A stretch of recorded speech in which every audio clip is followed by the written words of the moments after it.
Hi hello നമ്മുടെ ഗാർഡനിലെ റോസാപ്പൂവും മറ്റൊക്കെ വിരിഞ്ഞ് വരുന്നുണ്ട്. അപ്പോൾ രാവിലത്തെ ഒരു മോർണിംഗ് വ്യൂ ആണ് നമ്മൾ ഈ കാണുന്നത്. നമ്മുടെ പ്ലാന്റ്സിനെയൊക്കെ മൊത്തത്തിലൊന്ന് ഓവറോൾ കാണാം.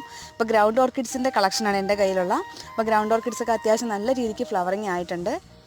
അപ്പോൾ ഈ ഓർക്കിഡ് പ്ലാന്റ്സ് ഒക്കെ നടുമ്പോൾ ശ്രദ്ധിക്കേണ്ട ഏറ്റവും വലിയ കാര്യം എന്ന് പറയുന്നത് അത്യാവശ്യം നന്നായിട്ട് സൺലൈറ്റ് ഡയറക്റ്റ് ഒരു 2-3-4 മണിക്കൂറെങ്കിലും നമ്മുടെ പ്ലാന്റ്സിന് കിട്ടുന്ന തരത്തിലേക്കാണ് നമ്മൾ പ്ലാന്റ്സ് അറേഞ്ച് ചെയ്യാനായിട്ട്. അതുപോലെ തന്നെ അത്യാവശ്യം വലിപ്പമുള്ള പോട്ടുകൾ എടുക്കണം. പുതിയ മൊട്ടുകളെല്ലാം ഒരുപാട് വരുന്നുണ്ട്. ഇത് യെല്ലോ ഓർക്കിഡാണ്. നമ്മൾ ഗ്രൗണ്ട് ഓർക്കിഡിന് ഡെയിലി നനയ്ക്കേണ്ട കാര്യമില്ല. മണ്ണ് എപ്പോഴും കൂടുതൽ ഡ്രൈ ആയിട്ടിരിക്കുന്നതായിരിക്കും ഈ പ്ലാന്റിന് ബെറ്റർ.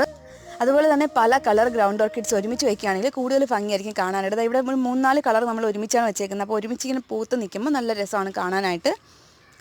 അപ്പോൾ ഈ ഓർക്കിഡ് പ്ലാന്റ്സിന് പെട്ടെന്ന് തന്നെ പൂക്കൾ ഉണ്ടാകുന്നതാണ്. അപ്പോൾ നമ്മൾ പ്രോപ്പറായിട്ടുള്ള പോട്ടിംഗ് മിക്സും അതുപോലെ തന്നെ പ്രോപ്പറായിട്ടുള്ള വളപ്രയോഗം ചെയ്യുകയാണെങ്കിൽ നമുക്ക് ഈസി ആയിട്ട് വളർത്തിയെടുക്കാൻ പറ്റിയൊരു പ്ലാന്റാണിത്. അപ്പോൾ നമ്മുടെ ഗ്രൗണ്ട് ഓർക്കിഡിൻ്റെ നടീൽ രീതിയും പ്രൊപ്പഗേഷനും ഒക്കെ നമ്മുടെ ചാനലിൽ വീഡിയോ ഇട്ടിട്ടുണ്ട്. കാണാത്തവരുണ്ടെങ്കിൽ ഒന്ന് കാണുക.